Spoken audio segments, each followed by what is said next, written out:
네, 뉴스 속 경제 이슈를 심층 분석하고 최신 고용 동향을 살피는 고용 브리핑 365 시간입니다. 오늘도 나경렬 기자 함께합니다. 안녕하세요. 안녕하세요. 직장인에겐 노후 대비를 위한 중요한 자산 중 하나가 바로 퇴직연금입니다. 그런데 이 퇴직연금이 안녕한지 제대로 살펴보신 적이 있으신가요? 만약 없다면 오늘 이슈픽을 주목하시기 바랍니다. 여러분의 퇴직연금의 오늘을 살펴보겠습니다. 네, 직장인이 퇴직을 할 때까지 결코 건드려서는 안 되는 것이 바로 퇴직금과 퇴직연금이라고 하잖아요. 이 중에서도 퇴직연금 같은 경우에는 퇴직금에 비해서 더욱 안정적인 재원이기 때문에 노후 대비의 중요한 자산이라는 평가를 받기도 하고요. 네, 그렇습니다. 혹시 모르시는 분들을 위해 퇴직연금의 중요성에 대해 먼저 짚어보겠습니다. 얼마 전에도 3층 연금 체계를 소개해드린 적이 있었는데요. 3층 연금 체계란 안정적인 노후를 위해 개인이 연금을 공적, 사적 등 3중으로 들어놓는 것을 이야기합니다. 1층은 가장 기본적인 생활을 위해 정부가 강제로 적용하는, 그러니까 국민연금이나 공무원연금 같은 제도를 얘기하는데요. 2층은 표준적인 생활을 위해 민간에서 강제적으로 적용하는 퇴직금이나 퇴직연금을 얘기합니다. 또 3층은 여유로운 노후를 위해 개인이 민간 금융회사에서 운영하는 개인연금 상품에 가입하는 거죠. 이 중에서 2층에 해당하는 퇴직연금은 회사에 문제가 생겼을 때를 대비해 금융기관에 노동자의 퇴직금을 맡겨놓고 운영을 하는 상품을 얘기합니다. 이러한 퇴직연금은 국내 노동시장의 변화에 대응하기 위해 2005년부터 도입됐습니다. 사회 예치, 그러니까 회사 밖에 돈을 맡겨놓는다는 목적에서 도입 당시부터 큰 인기를 끌었고 현재는 약 200조 원 규모까지 성장한 상황입니다. 네, 그러니까 회사가 부도나 폐업과 같은 뜻하지 않은 상황이 왔을 때 금융기관의 퇴직금을 예치해서 원금 보전을 받을 수 있다는 건데요. 단순히 원금 보전만이 아니라 금융기관에 맡겨서 수익률을 올릴 수 있다는 장점도 있고요. 네, 이론적으로는 그렇습니다. 이러한 퇴직연금 제도를 계약형 퇴직연금이라고 하는데요. 노동자가 은행과 보험, 증권사 등의 사업자와 계약해서 퇴직연금을 운영하는 방식이기 때문입니다. 이 계약형 퇴직연금은 다시 회사가 운용 책임을 지는 확정급여인 DB형과 노동자가 운용 책임을 지는 확정기여인 DC형으로 나뉩니다. DB형은 기업이 운용 수익을 갖는 대신 노동자에게 사전에 약속된 퇴직금을 보장해주는 상품인데요. 반면 DC형은 노동자가 상품을 선택해서 투자를 하고 운영 성과에 따라 퇴직금이 결정되는 방식입니다. 이렇게 되면 노동자는 퇴직을 할 때 DC 계좌에 불입했던 금액과 운용 수입을 모두 퇴직급여로 받게 되는 겁니다. 네, 그렇다면 DC형으로 퇴직연금을 불입할 경우에 운용 수익까지 모두 받을 수 있으니까 DC형이 노동자들에게는 더 큰 인기가 있을 것 같은데요. 그렇게 생각하실 수도 있지만 DB형과 DC형 모두 장단이 있습니다. 임금 상승률이 연금 수익률보다 높으면 DB형을 선택하는 게 낫고 임금 상승률이 낮으면 반대로 DC형을 선택하는 게 유리하다라는 말이 있습니다. 하지만 DC형의 경우는 수익을 내려면 노동자가 금융투자에 대한 지식을 갖고 있어야 하기 때문에 수익을 내기까지 어려움이 따를 수 있습니다. 더욱이 실제로 노동자가 DC형을 선택했다고 해서 실제 운용을 하는 경우도 적은 편이라고 합니다. 회사에서 단체로 가입하는 경우가 많고 매번 상품을 갈아타는 것도 쉽지 않기 때문이라고 합니다.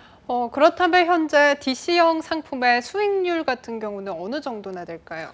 바로 그 점이 문제입니다. 한정의 민주당 의원이 발표한 자료에 따르면 DC형 퇴직연금의 경우 올해 2분기 말 기준으로 봤을 때 사업자 42곳 중에서 73.8%에 달하는 31곳의 수익률이 2% 미만인 것으로 조사됐습니다.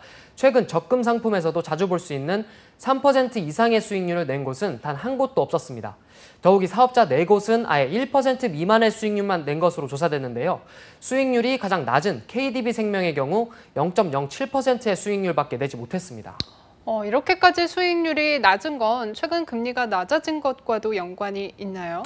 그렇다고 하기엔 DC형 퇴직연금의 부진은 꾸준했습니다. 퇴직연금이 가장 몰려있는 국민, 신한, 기업의 지난해 말 기준 1년간의 수익률은 각각 0.82%, 0.89%, 1.25%에 불과했는데요. BNK 부산은행, NH농협은행, 광주은행은 아예 마이너스를 기록했을 정도입니다.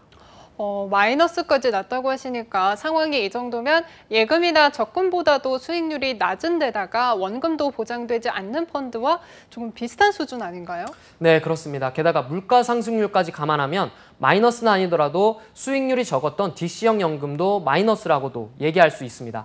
그럼에도 불구하고 올해 상반기 DC형 연금의 규모는 3조 4,881억 원으로 3조 1,604억 원이었던 지난해 말보다 10.4%가 증가한 것으로 나타났습니다. 문제는 이처럼 원금을 받을 수 없는 연금 상품에 퇴직금을 계속 맡기는 것이 과연 안전한가에 대한 겁니다. 물론 그렇다고 DB형이라고 마냥 안전한 것만은 아닙니다. 실제로 금융감독원에 따르면 지난해 퇴직연금의 수익률은 1.01%로 시중 예금 금리보다 낮았는데요. 이 중 DB형은 1.46%, DC형은 0.44% 수준이었습니다.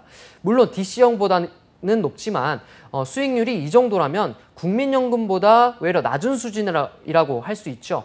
이러한 계약형 퇴직연금의 경우 노동자가 퇴직연금 설정에 한번 동의하면 운용과정 참여에도 제한이 되고 해당 상품에 대한 전문성도 떨어지기 때문에 수익률이 다른 금융상품에 비해 현저히 낮을 수밖에 없는데요.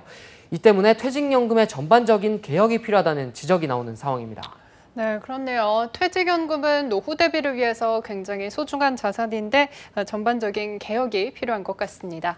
다음은 유용한 경제용어만을 쏙쏙 골라 소개하는 뉴워드 시간이죠. 네, 오늘의 뉴워드는 기금형 퇴직연금과 디폴트 옵션입니다. 최근 퇴직연금의 대안으로 나오고 있는 연금제도들인데요. 기금형 퇴직연금은 기업이나 노동자가 금융회사와 계약해서 운용하는 계약형 퇴직연금과 다르게 노조와 사측이 공동으로 기금운용위원회를 구성해 금융기관의 운용을 맡기는 방식을 얘기합니다. 이 같은 기금형 퇴직연금은 무작정 퇴직금을 맡겨두는 게 아니라 매년 성과를 평가하고 사업자 간의 경쟁을 유도하기 때문에 높은 수익률을 올릴 수 있다는 장점이 있습니다. 뿐만 아니라 다수의 사업장이 연합해서 기금을 마련하면 일반 펀드보다 대규모 자금을 모을 수 있다는 장점도 있습니다. 여기에 기금운용위원회에 자산운용 전문가를 포함시키면 보다 전문성을 발휘할 수 있기 때문에 최근 계약형 퇴직연금의 대안으로 뜨고 있습니다. 네, 수익률을 제고할 수 있다는 측면에서 굉장히 좋은 제도라는 생각이 드는데요. 그런데 왜 도입이 안 되고 있는 건가요? 예, 안타깝게도 이미 1년 반 전에 정부가 기금형 퇴직연금을 도입하는 노동자 퇴직급여 보장법 개정안을 국회에 제출했지만 논의조차 되지 못하고 표류 중인 상황이기 때문입니다. 현재 여러 이유로 주요 법안이 밀려 있고 내년 총선으로 인해 국회 일정도 불확실하기 때문에 앞으로도 언제 논의가 될지는 알 수 없는 상황이 돼버렸습니다. 이 때문에 디폴트 옵션이라는 제도가 보다 조속한 대안으로 떠오르고 있는데요. 디폴트 옵션은 가입자가 따로 운용을 지시하지 않을 경우 금융회사가 알아서 사전에 설정한 방법으로 적합한 상품을 자동으로 선택하는 건데요. 노동자의 전문성이 없어도 충분히 운용이 가능해진다는 장점이 있습니다. 하지만 이 디폴트 옵션의 경우도 법안조차 제출되지 않은 상태라서 앞으로 실질적으로 퇴직연금 제도가 개선되기 위해선 상당한 시간이 걸릴 것으로 보입니다.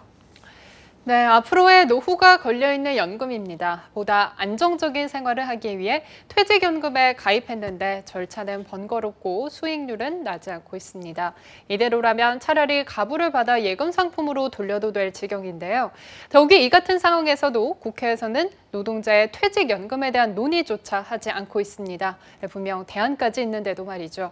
노령층을 위한 수많은 정책들이 쏟아져 나오지만 정작 가장 잘 지킬 수 있는 연금에 대해서는 간과하고 있습니다. 부디 조속한 논의가 이루어지기를 바라겠습니다. 오늘도 나경렬 기자 함께했습니다. 고맙습니다. 고맙습니다.